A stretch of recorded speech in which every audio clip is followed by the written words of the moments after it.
Hey guys, Toxic Chaos and Bile and Blood campaign. With me, like always, is Seb. Ooh. So this is the last story time slash review of our very first campaign by Allies Index, Bile and Blood. So yeah, we're finished Mission 5B and Mission 5A. They were the last two there. And Seb, you want to kind of wrap up the final battles of the Fermenters on Theoria? Yeah, so 5A, we saw the Fermenters basically just an armoured line just pushing through, desperately trying to get as much back to their ships as they could against a rather stalwart Space Force defence. They didn't really have any particular leader at this point because everyone else that was important was either dead or otherwise engaged. So we just had, this large force desperately trying to get off planet. And they really took a hammering. I don't think they were quite expecting the Space Wolves line to be as strong and to be as defensive as it was. And I think they also weren't expecting everyone to get so distracted trying to take out some of the Space Wolves command structure that was in front of them rather than simply fleeing. That's my excuse and I'm sticking to it. But they did, however, manage to get one gummy Bale Flamer destroyed Helldrake. Did manage to break the line. Yeah, I think he had like one whole point, no weapon. Yeah. Limping home. It doesn't matter what you do. Take away from it. That's still 170 points. Goodness. So that didn't go well. The extraction from the planet was not particularly successful, and the Fermenters numbers have taken a serious hit. That's all there is to say really about that first mission. And there's the second mission, mission 5B. We had Ribald Tanglefoot and Slippery Jack somehow escaping from the warp after building up, maybe going through some trials with Nurgle and befriending some demons along the way. They managed to stabilize the warp rift and launch themselves from the warp, using it to take on the Inquisition and some of their Grey Knight allies that came in with a bunch of demons, with the idea of destroying the pillars around this one area of the Hive City to try and destroy the pillars and make the Hive City collapse on itself as a last kind of up yours to the Hive World Hastus, the Hive City Hastus, that is, before they had to get out of Dodge. And it was going rather well. The demons were coming down. We had the great unclean one, Putrian, spewing out Nurglings, and things seemed to be going well. They chomped down the Grey Knights as they teleported in, and they did manage to do quite a decent bit of damage to the Inquisition's defense. But Shavek threw herself down, taking some wounds to save Corvus Rix, the Inquisitor in charge, and he and his trusty Land Raider and assassins really managed to win the day and cut the demons down to the last couple of beasts before they evaporated into the air in disgusting ephemeral energy. Yeah, I think that last fight was pretty cool. Like the Nurgle beast versus the two Inquisitors, just seeing how long they could stand until the one last beast managed to, basically incapacitate the Inquisitors. But unfortunately, at that point in time, their physical forms are already materializing back into the warp, and the demon threat was no more, which was very lucky for Hive Hastus because Corvus is not known for his. I guess it's not leniency. Yeah, for he's very heavy-handed when it comes to keeping those secrets. And if anything had spread, he probably would have just blown up the whole Hive City. Yeah. And then while the demons were obviously evaporating back towards the warp and Slippery Jack was destroyed, Trouble Tanglefoot used one of his ancient homing devices to basically launch himself straight back onto his ship. So he was safe. He was wounded again, rather heavily wounded, but he managed to get back. So we've got Tanglefoot and banged up Heldrake, the remnants of the Vicissitudes, just with some rather echoey, empty ships right now. Yeah, he probably has like a small crew of probably either really old fermenters that are not physically fit for going down to the planet, so they're the only ones that are kind of left up on the ship. So it's going to be a very, very small group of fermenters that have to kind of get them back on track. On the bright side, it means they have to share their brew. So like, they have the more to themselves now. So I'm sure that'll be the one thing that is probably good for them. But it'll be fun to see where they go from there, though. It's definitely going to be fun to see what kind of they can get up to. Definitely, and we've definitely not seen the last of them. The fermenters will be back, and as we sort of said at the beginning, their powers and their numbers do wax and wane. And at the beginning of the campaign, they were kind of at their highest, and we're kind of back to their lowest. But they just go back to the drawing board, find some more unsuspecting people to be anointed in the brew, and steal some more brew and build their numbers back up. Yeah, it's like at the start of a video game where you have like all your powers unlocked already, and they're like, "Yeah, have some fun with all of this." And then something happens and that gets taken all away from you. And then the game starts and you gotta build yourself back up to that stage again. So this is more of just a prologue of their, like, this is what they can be, as long as you don't screw up. yeah, that is pretty accurate. But yeah, it was definitely fun. I had a lot of fun on the campaign, and I'm sure Seb did as well. Yeah, great stuff, and I'm looking forward to more in the future. We definitely got some good characters kind of established. Ribald Tanglefoot obviously is one that is definitely going to be around. Corvus Rix, my Inquisitor, definitely going to be seeing him again. And Shavek, well, we're already starting to see her in the Belly of the Beast campaign. So, and then we might see some other people pop up. And yeah, the Luckin's going to do quite a lot to get himself out of the warp. The poor unfortunate Doug Fossil. I don't think he'll pop back up. No, but I think Sebulcerus will definitely show up again. I mean, that's kind of his whole like shtick, is that he kills himself from perils and then keeps coming back. Yeah, basically Nogel finds his ways so amusing that whenever he kind of either dies or gets transformed into a spawn, he kind of goes, "Oh, have another tentacle, go a bit more crazy, and have at it one more time." And I mean, we just got his I'm showing it, but you won't see it. But I just got his rhino up and ready, so he can't be dead yet. Yeah, no. No. And the thing is, a lot of the Vicissitudes, where they did so badly, they were sent back to the ships. So, kind of, maybe half were killed on planet, half were sent back in shame. Yeah. We've learned a lot from this campaign, and we're definitely going to be taking everything that we learned to make better campaigns in the future and more exciting ones to watch and play and whatnot. I'm just going to flick to the splash screen. I'm getting a message on Skype that I have to reply to. Seb? Yeah, so we're looking forward to things in the future. We've got a few things up the sleeve. Looking at some Dark Angels and some Tyrion action that we're kind of calling as a working title, Typhoon Rising, which is Typhon. Yeah. Sorry? Typhon. It's like Typhon. It's like I don't know if I'm pronouncing it right, but it's like the planet that the Sith are from. Is that Typhon? Or is it? I know it's also a planet in like maybe it's the Jedi one that I'm thinking. It's one of the planets in Star Wars there, but I think it's also what I got it from was like a Greek god or something, or like a big monster or something like that. And that's kind of like the whole thing for Hive fleets is there are huge monsters flying in huge monsters. Yeah. Well, a lot of their names are based around big colossal entities. So like Leviathan, Behemoth, and all that. Yeah. Good stuff. So Typhon Rising is a working name for it. Yeah, like Seb was saying, Dark Angels.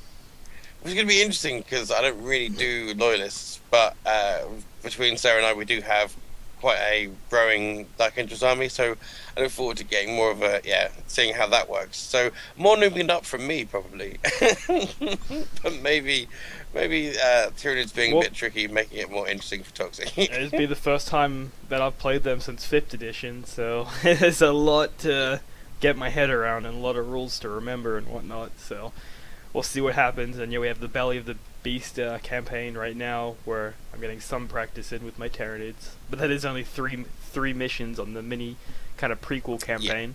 We've done the first mission of that. I just haven't got it posted.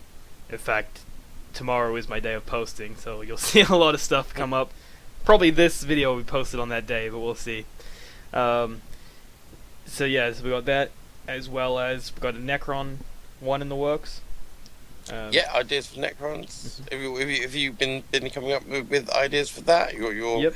idea of your Tomb World, or I don't really have a name for my Tomb World, but I definitely have the idea for it, and I don't want to say too much because the idea is very much a surprise. Like the whole working part of it is very much a surprise at the end. I definitely look Yeah. forward to that. But what about yourself, Seb? You have any ideas on yourself, ones you're going to be running? I think I'd quite like to try out some demons at some other points. I think maybe the unified demons, because I'm really into my Nurgle and Cinch demons, but I do want to branch out. So I do think some crazy things maybe in the warp and outside the warp, and I think that's something we could bring Grey Knights into. I know Grey Knights is something you're looking at, and I Definitely. think some good old demon Grey Knight action would be good. Yeah, and maybe we can wrangle some other allies in as well that have different armies. Because I mean, you could even do a pretty successful Demon Eldar campaign. Like Yeah. that's a fairly fluffy one as well. Definitely maybe some Slanesh action. Yeah, I mean, we've got so many ideas and not enough time to do everything in, but it's going to be a not, I wouldn't say a slow project because we've definitely been cranking it out so far, but it's just definitely like one of our projects of love, I guess. In Allies Index, that we're just, it's kind of everyone's Definitely. side project, or at least kind of Seb and myself's kind of side project. Yeah, and we just want them to grow and get more people involved and see how they go. I think the idea is we're going to have a campaign, then a few weeks off, and then a campaign, and then a few weeks off, and in between we'll have the odd like straight up games and battle reports, and maybe some testing out new models or testing out people's rules and things like that. But the idea is just keep the campaigns going and just keep perpetuating our world, keep trying to bring more people into it and see how much fun we can have. Yeah. Because we've seen the Fermenters attempt to start their empire in the Theoria system, specifically at Highford Hastus, and really Corvus Rix, the Space Wolves, and the Grey Knights. Grey Knights didn't do so much, let's be honest. The Space Wolves, the Inquisition did the work. Yeah. And so the Fermenters are off licking their wounds.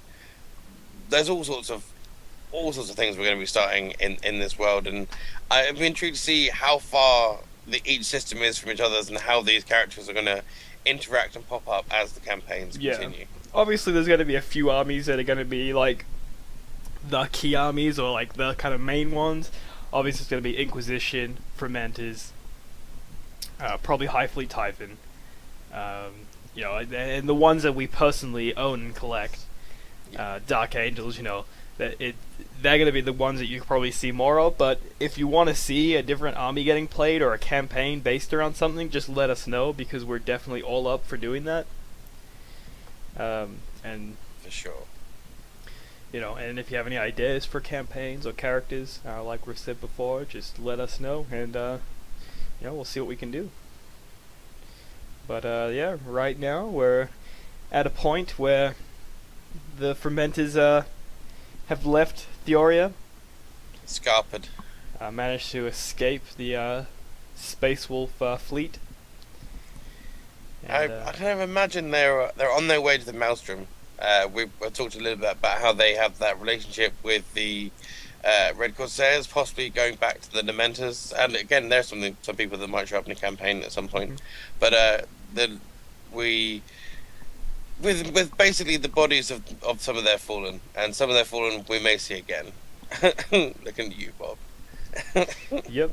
And then we have Inquisitor Rix and Inquisitor Vec, they obviously were wounded in the last mission, but that didn't keep them down. They're ready to go on their own ship, back to, doing what they do, looking for demons and hunting them down and, doing work there. So it's being mean, essentially. Yeah.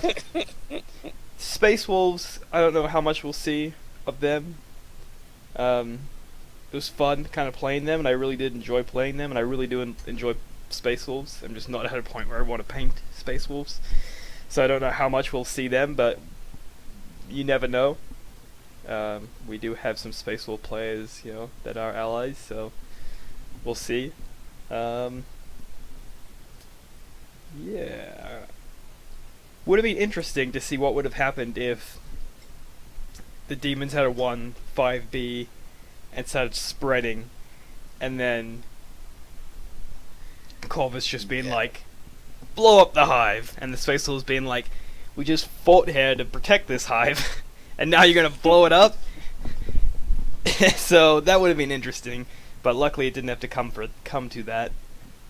No, but also at the same time, the Grey Knights come in, so there would have been some serious kind of posturing on both the Inquisition and the Space Wolf side in that situation. Yeah. At that point, I think the Space Wolves are mostly kind of busy with the Fermenters, so hopefully they don't even really know that they were down there. Obviously, they got completely wiped out, so that's a bit embarrassing for the Grey Knights, but,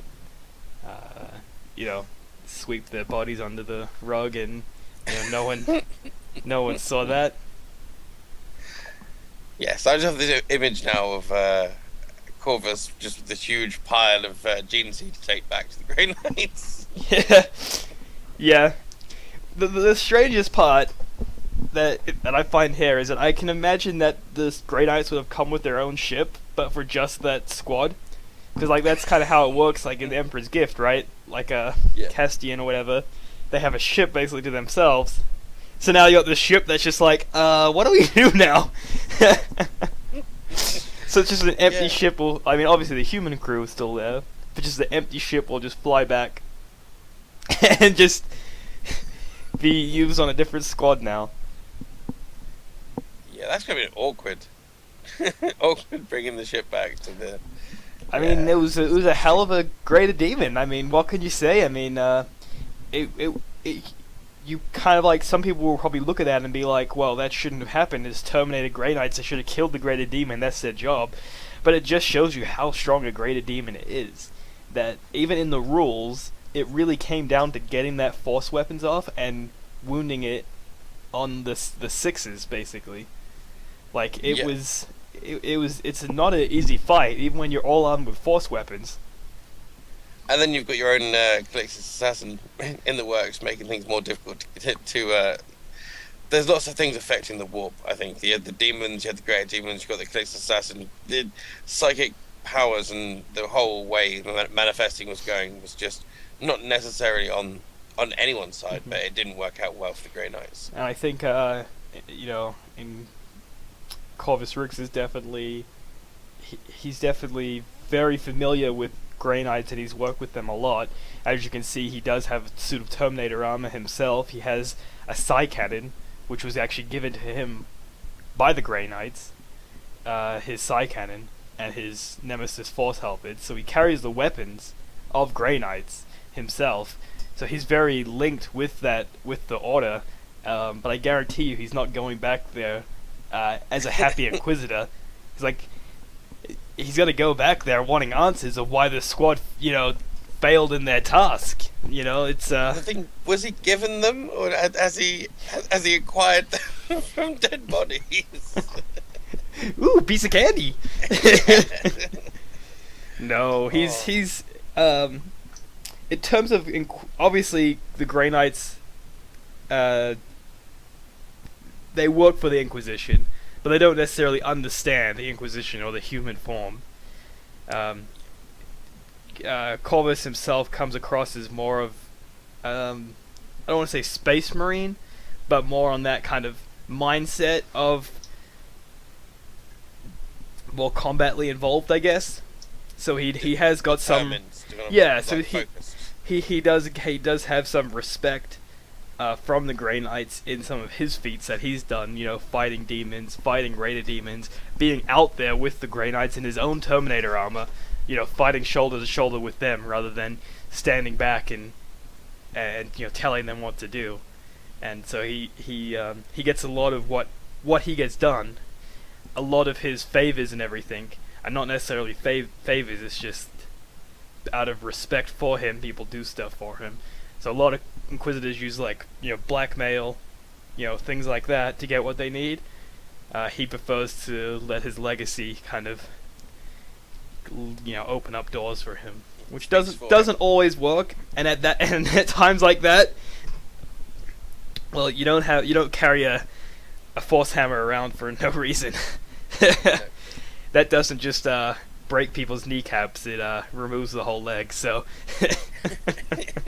yeah, it's nice to see someone like that getting really into the thick of it, because they can kind of be, in some cases, the Inquisitors can be the generals in the white tent on the hill directing the battle. But it's nice to see them, in the thick of it, in the armor with the weapons, doing their thing. He's definitely not stupid, and he won't. It's as we saw in a couple of missions, he was a little bit standoffish. But he does know his limitations, and as I said in his kind of story time, he's an old man now. Like would be at this point, 100+ years old, like on that level. So I mean, he definitely knows his limitations, and he does know that his strength and toughness will never be matched by a space marine. So if they're on the battlefield, yeah. An Inquisitor knows how to use their weapons and their tools. So, but I did like it in the last mission, actually getting to kind of use him and get into that fight, and they did pretty well. What was something that you kind of liked from the campaign, just as we wrap it up? I think just the way the narrative just allows for such different games and different situations and the whole, from how you're going to build the army to how you're going to work the objectives, or how the campaign works, just something I really enjoyed. So for instance, this last battle with the mixed demons and Chaos Space Marines, and having the objectives, but also just still being kind of a pitched battle, that was great. It was awesome seeing the Lucky End right at the beginning, just straight away.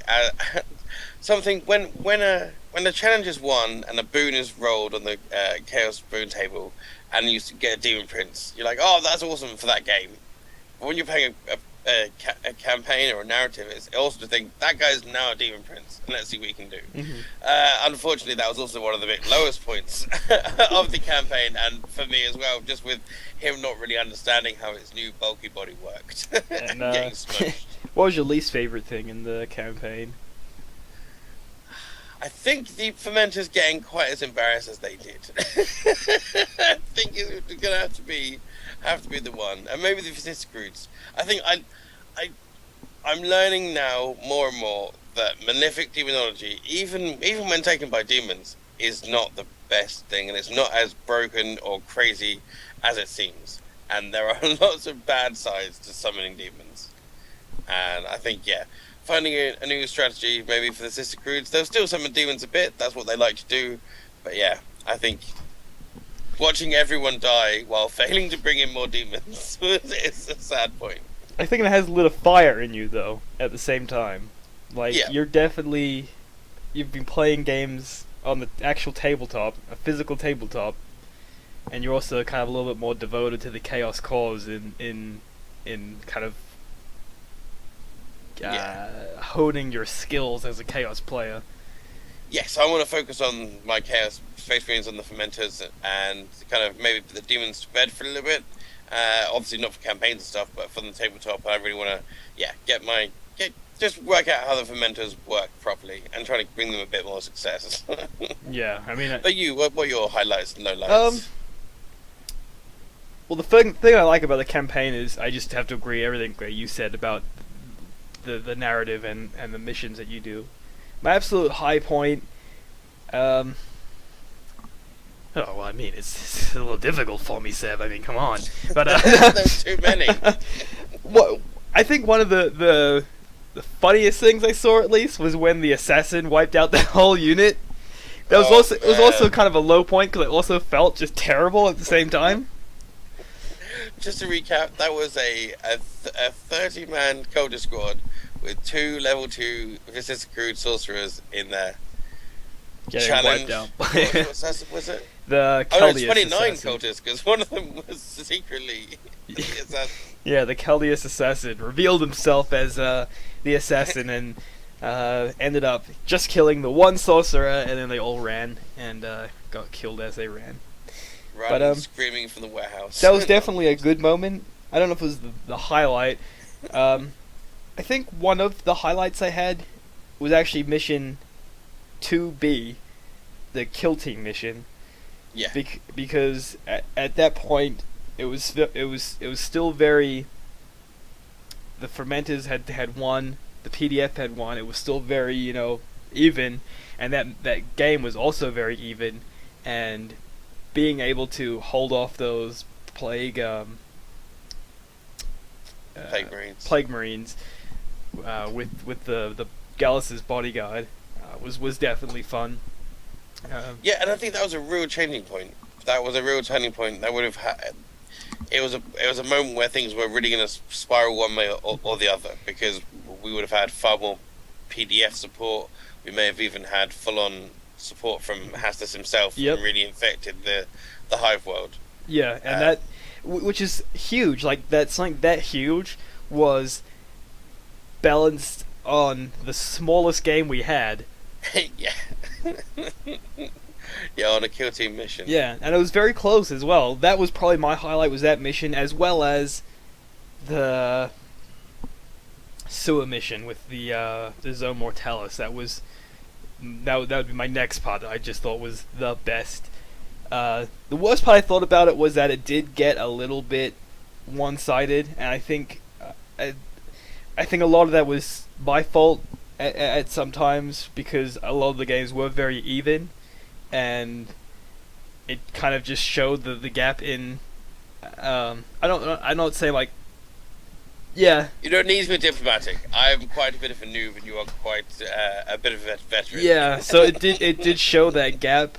I think that maybe, and what I've learned for the future is to, if things are going a little bit one way, to have a couple missions that put the other team kind of back. It's difficult to do that though, because if it is going one way, it's tough to then make a mission that they're not going to be well armed or well geared for, because it doesn't kind of fit narratively.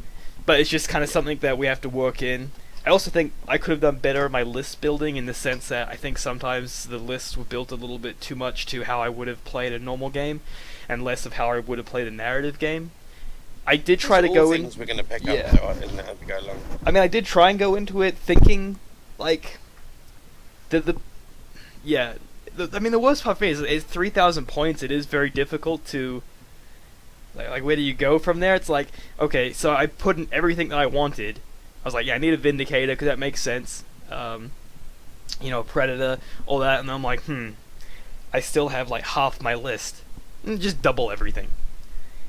And at that point, what started off as kind of a little bit fluffy got a little bit cheesy when you have two of the things, and it's like, but at the same time, it could have gone.